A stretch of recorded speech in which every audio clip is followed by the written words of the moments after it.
Hey everyone, in less than 48 hours we're going to move to Jerome, Idaho. So we're going to say goodbye to this place. There was a little comfrey patch with a couple peach trees. Removed some Girardi mulberries from there. Over here we had one of the most favorite geocaches in Oregon, Sock Monkey, for over 11 years. It's my favorite Liberty apple tree, honeyberry, goomy, blueberry. Love that comfrey. There's the quince tree. It's beautiful fruit. And we keep on going through the forest garden.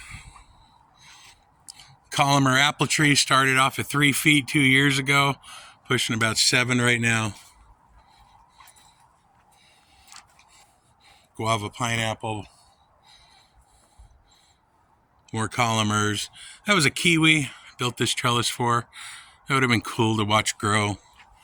Had the rehab blueberries over here. Now I know what I've been doing wrong the whole time. Not enough fertilization.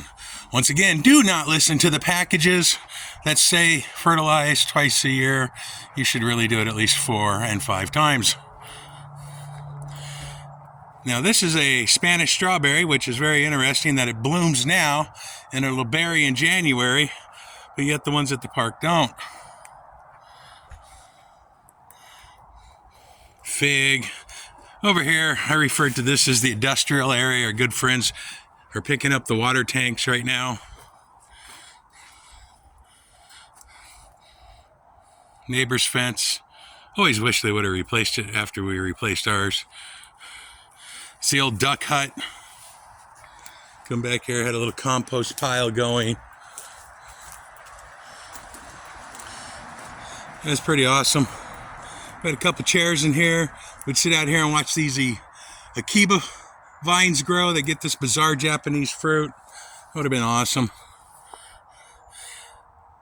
Little grass area we built. Fig. Another quince. Look how beautiful the quince is. Why people don't use it for a landscape tree is beyond me. Got beautiful blooms in the spring, then watch the fruit grow for 4 months. Fig tree there, Desert King. We actually got figs off of. Now let's go in the back. I haven't shown the back in a while. Had another kiwi growing there. Elderberry.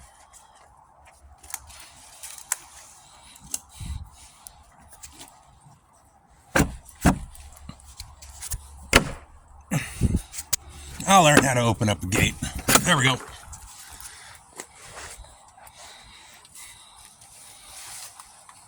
So there's a really cool forest garden I was creating. Going through this little doorway between the laurels. Check out this really cool olive that was developing. Really cool blackberry plant. I think it was a Navajo blackberry. Once again, more kiwis growing. Look at that. It's making a little tunnel. Then we had these huge Columbia blackberries. And I didn't pay enough attention to this area. Look at that poor little olive, and another scraggly little olive here. And we'll come over to our neighbor's yard. Best neighbors ever for the last 20 years. Love you guys. Miss you a lot. Lakeview Boulevard. Here's the future bus barn, where unfortunately all our neighbors are going to have to deal with up to, it was like 250, 300 bus trips a day. Insane.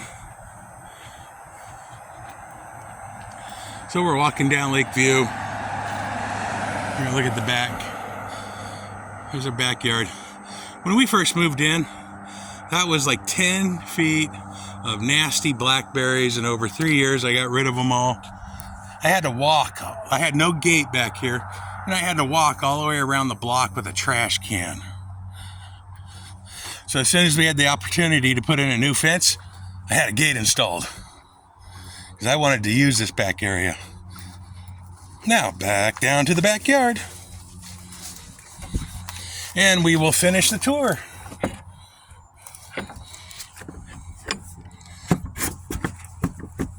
Okay. All right, here we go. There's a multi-apple tree here. I know, it's hard to see all this greenery. And this is our Gravestine apple, to which I'd put on several grafts, like the Fala Walla here. This Honeycrisp graft. It's just absolutely amazing. It's only 2 years old. You can see I grafted it right there. And here's a little frost apple branch. Look at that. The Honeycrisp. Oh, that would have been so cool to see next year. Now let's go under. And we come to, when we bought this place, there's this Italian plum. And this thing produces massively. Another archway with some muscadine grapes and a pear tree, honeysuckle and a passion flower. And this area is really going to start developing this winter and next year. Just kind of, it was my afterthought area. Over here is where we had Bend the Oak, which is now in Idaho. We got to plant that. Had the woodshed. Little raised beds with perennials and herbs and whatnot. Back of the house. More wood. Out the side gate. Back to the front. The least exciting part. And this area was my weed experiment. Going to see what kind of weeds grew. Then we had a Fuki and Fern Island. I love those Fukis. I'll miss them. I can't grow them in Idaho, that's for sure. Loop is almost done. And we had the periwinkle patch I was going to grow instead of a lawn. Beautiful purple flowers. So, everyone, we will see you in Idaho.